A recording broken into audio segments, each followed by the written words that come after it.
আচ্ছা চলুন একদম সরাসরি মূল আলোচনায় ঢুকে পড়ি। আজকে আমরা আধুনিক থিয়েটারের অন্যতম একটা মাস্টারপিস নিয়ে কথা বলবো। হ্যারল্ড পিন্টারের সেই বিখ্যাত psychological drama the birthday party. এই নাটকটা কিন্তু শুরুতেই হিট হয়নি, বরং এর শুরুটা হয়েছিল একেবারে চরম আর অবিশ্বাস্য একটা ব্যর্থতার মধ্য দিয়ে। তো চলুন এই রহস্যময় নাটকটার ভেতরের গল্পটা একটু ডিকোড করা যাক। ভাবতে পারেন সংখ্যাটা মাত্র ৭। ১৯৫৮ সালে যখন লন্ডনের লেরিক হ্যামোস্মিথ থিয়েটারে এই নাটকটার প্রিমিয়ার হয়, সেই সপ্তাহের বৃহস্পতিবারের ম্যাটিনি শো দেখতে দর্শক এসেছিলেন মাত্র ৭ জন। হ্যাঁ, ঠিকই শুনেছেন, থিয়েটারের ইতিহাসে এত দুর্দান্ত একটা কাজ শুরুর দিকে কতটা ভয়াবহভাবে মুখ থুবড়ে পড়েছিল এটা ভাবলেই রীতিমতো অবাক লাগে। কিন্তু ম্যাজিকটা ঘটল ঠিক ২ বছর পর। ১৯৬০ সালে একেবারে একই নাটকের একটা টেলিভিশন সম্প্রচার হলো, আর অবিশ্বাস্যভাবে সেটা ১,১০,০০,০০০ দর্শককে স্ক্রিনের সামনে আটকে রাখল। মানে চিন্তা করুন, মাত্র ৭ জন দর্শক থেকে সোজা ১ কোটির বেশি মানুষ। শিল্পের জগতে এরকম উলটপুরাণ বা ঐতিহাসিক পরিবর্তনের গল্প আসলেই খুব বিরল। শুরুর দিকে কিন্তু সমালোচকদের তির্যক কথার কোনো অভাব ছিল না।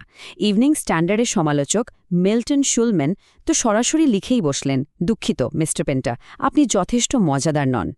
এরকম একটা আন্ডারডগ গল্প এত আকর্ষণীয় হওয়ার পেছনে পাবলিক ওপিনিয়নের এই চরম উত্থান পতনটাই কিন্তু আসল কারণ। প্রথম দিকে প্রায় সবাই এর অর্থহীনতা নিয়ে রীতিমতো তুলোধনা করেছিল। তবে হ্যাঁ, এই অন্ধকারেও একটা আশার আলো ছিলেন সানডে টাইমসের সমালোচক হ্যারল্ড হিপসন। সবাই যখন নাটকটার শ্রাদ্ধ করছিল, তখন একমাত্র তিনিই স্রোতের বিপরীতে দাঁড়িয়ে লিখেছিলেন যে এটি লন্ডনের থিয়েটার জগতের সবচেয়ে মৌলিক, বিচলিত করার মতো এবং আকর্ষণীয় প্রতিভা। বলা যায় তার এই একটা রিভিউই নাটকটিকে চিরতরে হারিয়ে যাওয়ার হাত থেকে বাঁচিয়েছিল আর এর আসল শৈল্পিক মূল্যটা সবার সামনে তুলে ধরেছিল। তো এই মাস্টারপিসটাকে ভালোভাবে বুঝতে আমরা আজকের আলোচনাকে কয়েকটা ভাগে ভাগ করে নেব। প্রথমে আমরা দেখব মঞ্চের সেই বিশাল ব্যর্থতার গল্প, এরপর আসবে মেনেসের কমেডি, তারপর অপরাধবোধ, বিশৃঙ্খলা আর আত্মপরিচয়ের সংকট, এরপর রহস্যময় জিজ্ঞাসাবাগের চরিত্রগুলো এবং সবশেষে নীরবতার শক্তি। প্রথমেই আসা যাক সেই আন্ডারডগের গল্পটায়, মানে মঞ্চের সেই বিশাল ব্যর্থতা থেকে কিভাবে এটা ঘুরে দাঁড়ালো। এবার চলুন আমরা মেনেসের কমেডি বা অন্ধকারে হাসির এই অদ্ভুত জনরাটা নিয়ে একটু কথা বলি। এই কমেডি অফ মেনেস টার্মটা প্রথম ব্যবহার করেছিলেন ড্রামা ক্রিটিক আর্ভিং ওয়াডল। জিনিসটা কিন্তু বেশ ইন্টারেস্টিং। মানে ধরুন, প্রতিদিনের খুব সাধারণ আর হাস্যকর কথাবার্তার উপর কিভাবে একটা অজানা বিপদের হুমকি বা শিরশিরে আতঙ্কের প্রলেপ দেয়া যায়, পিন্টার এখানে ঠিক সেটাই করে দেখিয়েছেন। মেগ আর স্ট্যানলির ওই যে অর্থহীন ছোটখাটো কথোপকথনগুলো, সেগুলো শুনতে প্রথমে বেশ মজাই লাগে, কিন্তু একটু পরেই সেই হাসির ভেতর থেকে এক অদ্ভুত শূন্যতা আর ভয় বেরিয়ে আসতে শুরু করে। এরপরেই আমাদের আলোচনা ঘোরাচ্ছে অপরাধবোধ, বিশৃঙ্খলা এবং আত্মপরিচয়ের দিকে, যা ওই বিচ্ছিন্ন বোর্ডিং হাউসের ভেতরেই ঘটে চলেছে। এখানে আমাদের মূল চরিত্র স্ট্যানলি ওয়েবারের কথা ভাবুন।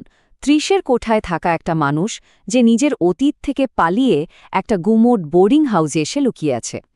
তার এই অস্পষ্ট জীবন, ভেতরের অপরাধবোধ আর একাকিত্ব সবকিছুই একসময় বাইরের এক বিশৃঙ্খল শক্তির আঘাতে একেবারে টুকরো টুকরো হয়ে যায়। অস্পষ্টতার অর্থহীনতার পাশাপাশি শৃঙ্খলা বনাম বিশৃঙ্খলার এই দ্বন্দ্বগুলো পুরো নাটক জুড়েই তার অস্তিত্বকে পাগলের মতো তাড়া করে ফেলে। আর এই বিশৃঙ্খলাটা আসলে কারা নিয়ে আসে? এখানেই চলে আসে আমাদের পরবর্তী পয়েন্ট, রহস্যময় সেই জিজ্ঞাসাবাদের চরিত্রগুলো, যারা মূলত আতঙ্কের বার্তাবাহক। স্ট্যানলির ওই একঘেয়ে রুটিনটাকে পুরো উল্টে পাল্টে দেয় গোল্ডবার্গ আর ম্যাকক্যান নামের দুজন রহস্যময় আগন্তুক। এরা একে অপরের চেয়ে একেবারে আলাদা। একদিকে গোল্ডবার্গ হল সেই টিপিক্যাল আত্মবিশ্বাসী চরম ব্যবসায়ী মনোভাবাপন্ন একজন মানুষ, যে খুব গুছিয়ে কথা বলতে পারে। অন্যদিকে ম্যাকক্যান বেশ অবদমিত, কিছুটা ভৃত্যের মতো, যেন একজন পদচ্যুত যাজক। তারা একে অপরের এই বৈপরীত্যগুলোকে কাজে লাগিয়ে একটা অনেক বড়, অজানা আর রহস্যময় কোনো সংগঠনের হয়ে কাজ করে। এই অদ্ভুত জুটিটাই কিন্তু নাটকের সবচেয়ে ভীতিকর আবহাওয়াটা তৈরি করে। গোল্ডবার্গের একটা ডায়লগ আছে না, আমরা যদি আজ না আসতাম তবে আগামীকাল আসতাম। এই একটা কথাই কিন্তু বুঝিয়ে দেয় যে তাদের আগমন কতটা অনিবার্য ছিল।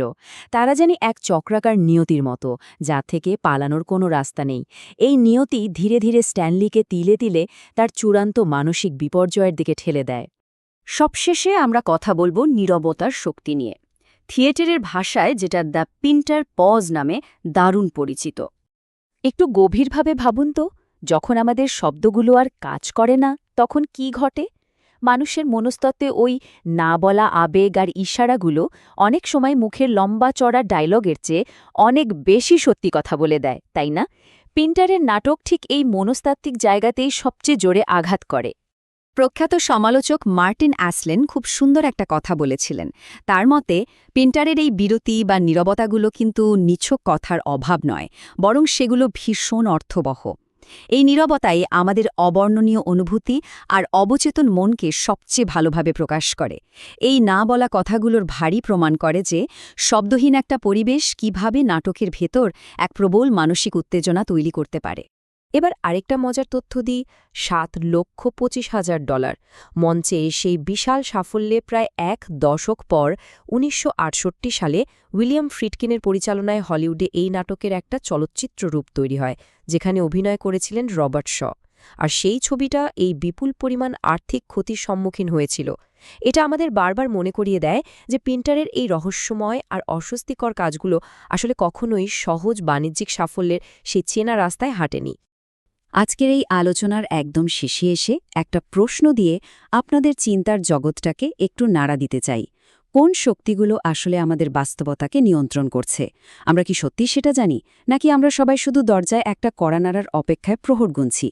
এই অস্পষ্টতা আর আত্মপরিচয়ের সংকট কিন্তু আমাদের প্রতিদিনের জীবনের সাথেই খুব গভীরভাবে জড়িয়ে আছে।